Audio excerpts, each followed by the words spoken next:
As you see, it is crunchy.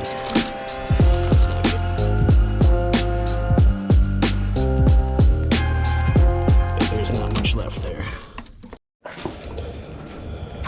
Got the truck pulled out. See it in the daylight. I don't know if you can tell, but passenger side's a bit higher now with the new suspension and the lift.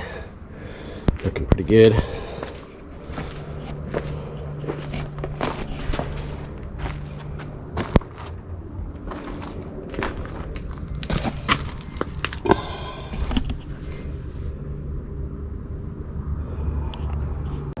Fuel tank should be pretty easy.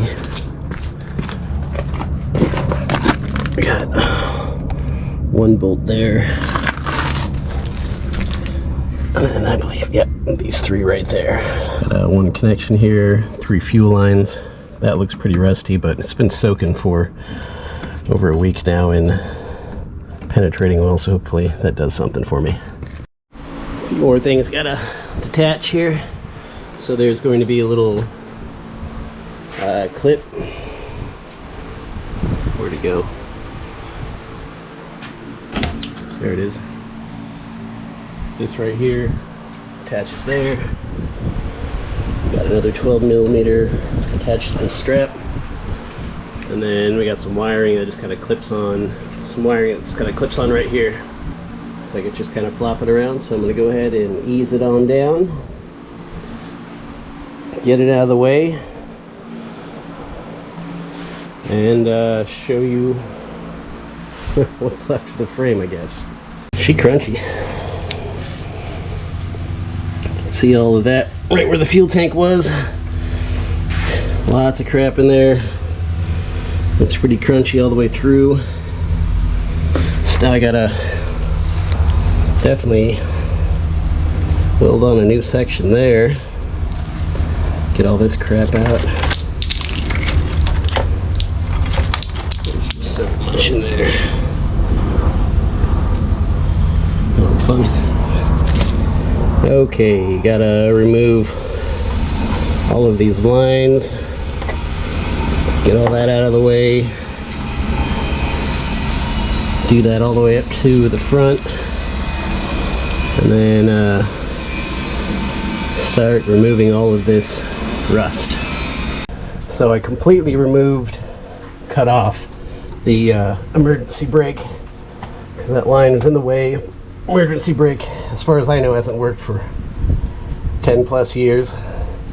Figured if I want it again, I could get all the bracketry back up, but it's screwed into right here, which means I'll have to drill out the new, drill that out and tap it and do that in several different spots, but I don't think I'm gonna do that. I'm saving this truck from the dump, so what the hell. I got one more piece welded on, so that's good to go. Super pain in the ass in the side because of all the lines and wires and shit in the way. Gotta be creative and getting the crap out of the way. So now I'm gonna work on this piece here. I got it cut out, and I actually have a plan.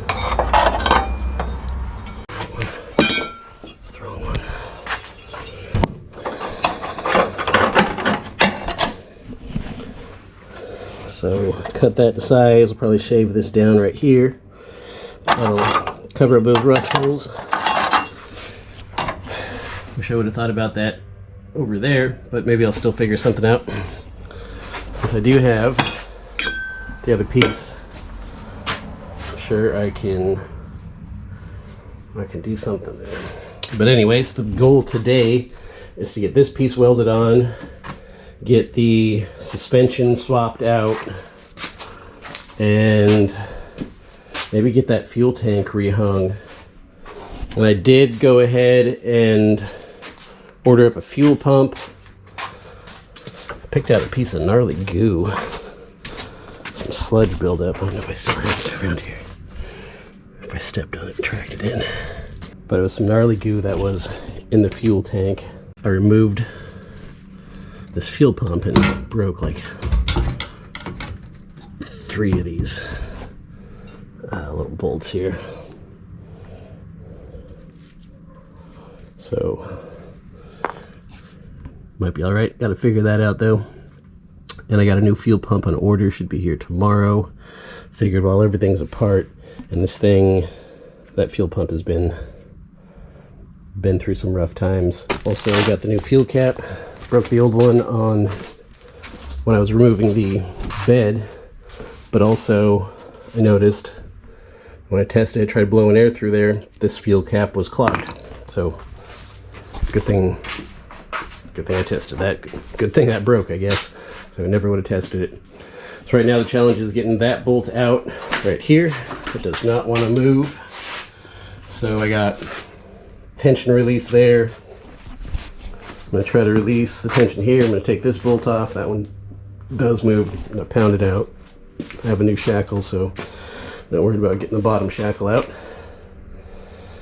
And hopefully that will relieve the tension on that front bolt as much as possible so that I can back it out. It does want to move, but it's like it's welded to the bushing in there and the rubber bends with it and doesn't want to quite break loose. This side was a little worse. I had to cut this off and then I was able to pound that out. This side I had to cut the bolt. Looks like I still got a little bit more to cut, but at least this is free. Looks like I broke the helper spring while I was at it. And that's pretty well rusted on. Okay. So I smoked the Forney. I got me a Lincoln. A couple days ago, the Forney fired her up, and the feeder was just going wild, just shooting out wire. The lights were blinking, the fan was sputtering, and she was done. It was a faithful unit for maybe 5 years or so. Worked out pretty good. Got the Lincoln 140. This one's does flux core and MIG. It's wired, or it's plumbed in for gas, and it is a much more stout and hardy unit than the 40, and it welds pretty freaking awesome. So where are we at? I just installed the suspension. This one on super easy and smooth. If you're having difficulty bending the springs into place, just give it more lift. Get yourself a big old block and a good jack and just lift that sucker up, and you'll have to do minimal effort to get it all in line. Picked up new bolts. Got a new bolt there.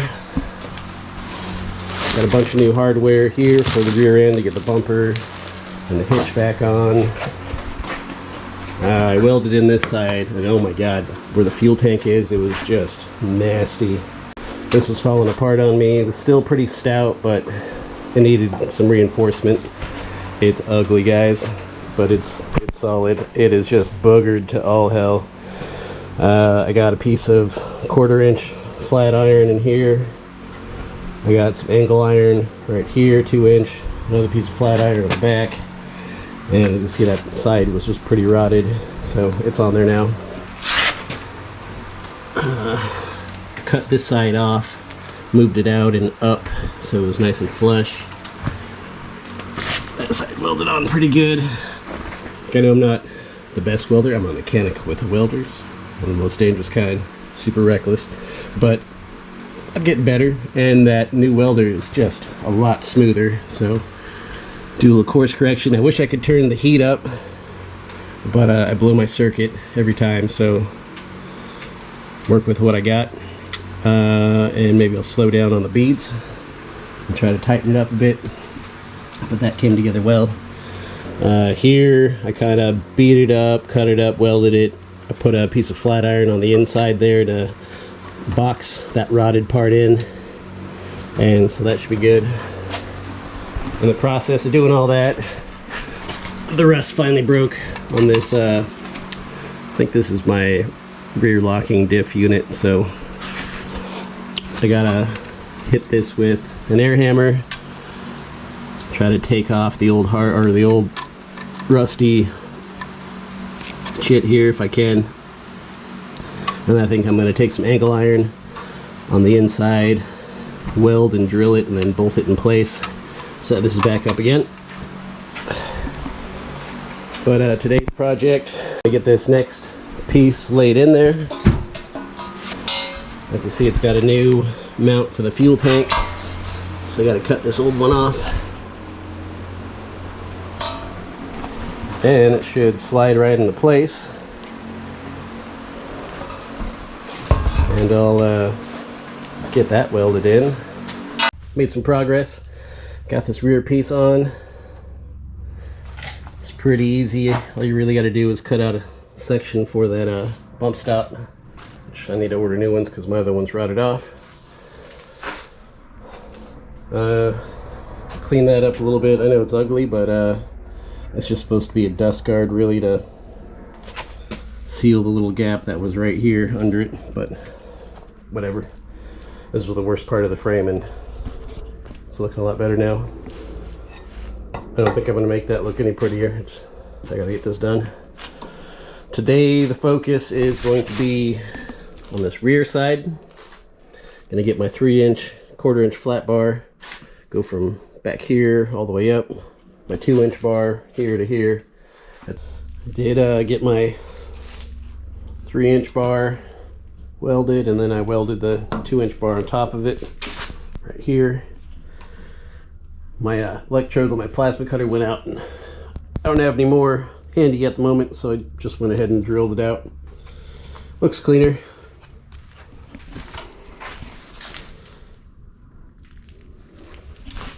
For this, I ended up not making brackets. Sorry, I ended up not making brackets. I just welded the existing bracket on there because that was pretty solid. Now that ain't going nowhere.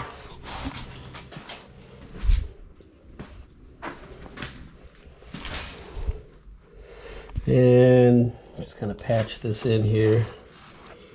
Cut a little triangle bit, welded that in. So I think I'm done welding now. So next, I'm going to go ahead and paint the frame here. Paint all that new metal. Let it cure. And get ready to throw down that fluid film. And then get the fuel tank remounted.